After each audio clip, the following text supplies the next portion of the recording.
Oh, you see, can you see?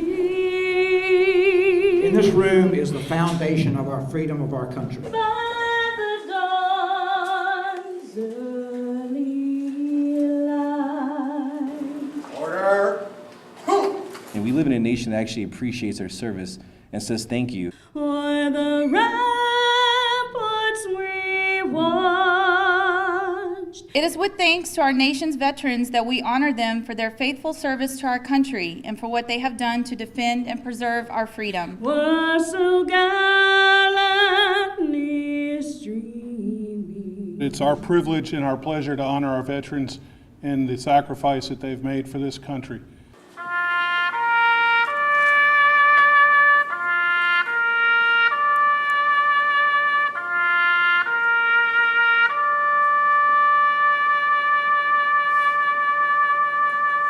Many generations of young men and women have answered our country's call, and their lives have been forever changed. May we never take them for granted. Order. It's just a blessing to be here today with the veterans of our country. I'm a veteran also. I served in the Army for 6 years. And this is really a special Veterans Day for me because my grandson, who is 21 years old, just returned last week from Kandahar, Afghanistan, where he had served 10 months over there. And we were so lucky to have him come back in one piece. He said when he got off the airplane in Baltimore, Maryland, where they first landed in the States, he kissed the ground. I'm a Marine Corps veteran. I did 3 tours in Iraq, 05, 06, 07. And yeah, it was a crazy time. I had 5 months in between my deployments, just enough time to come home, kiss my mom, go train a little bit, kiss my mom and say goodbye, and go back to Iraq. June 22nd, 2007, and we were north of the Euphrates River. And you might know the Euphrates from the Bible, you know, the Tigris and Euphrates. So where all that great history happened, I'm driving my Humvee north of that river toward a camp to do an operation. Next thing I remember, I was upside down. I was bleeding everywhere. My jaw had been cracked. I'd broken my nose. Both my eardrums exploded.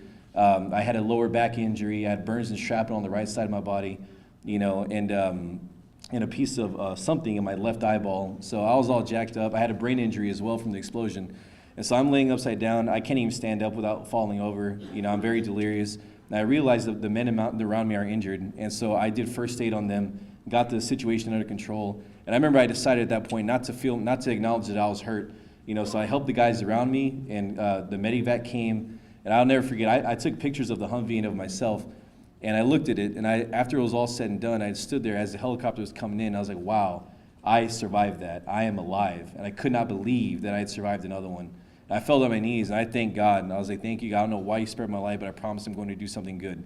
But I remember going back home and just being really depressed all the time and being in this loop of flashbacks. It was flashbacks during the daytime, and it was nightmares at nighttime. It was an endless cycle. So finally, you know, my brother told me one day, he was also a Marine. He got out before I did. He said, Brian, you're not yourself. You need to go get help. And I said, you know what? I miss being me. I'm going to do that. And I did exactly that. I fully dedicated myself to going to counseling and getting help with the PTSD and being in groups of other veterans that have been through the same thing that I had been through, or similar, even worse circumstances. Because I'm not complaining. I have my legs and my hands, and my body's intact. And when I got out of the military, I said to myself, I'm not done serving my country. I still want to do more. So when I came back to Houston, I started to volunteer with the Lone Star Veterans Association. It's an organization I currently work for. And we help the post-9/11 veterans, the Iraq and Afghanistan veterans, get back on their feet, transition into society. We help them to find jobs and network to get good jobs and prepare them for the job market, as well as reintegrate them socially. I promise you that my generation, we're using our GI Bill, and we're going to be the future leaders of this nation. We're going to carry on the tradition that you all have in making this country the greatest country in the world. And so I thank you for the opportunity that you've given me to continue to serve my country. And I tell you that my generation will honor you by continuing to make this nation the best nation in the world and be the leaders of America. Thank you very much.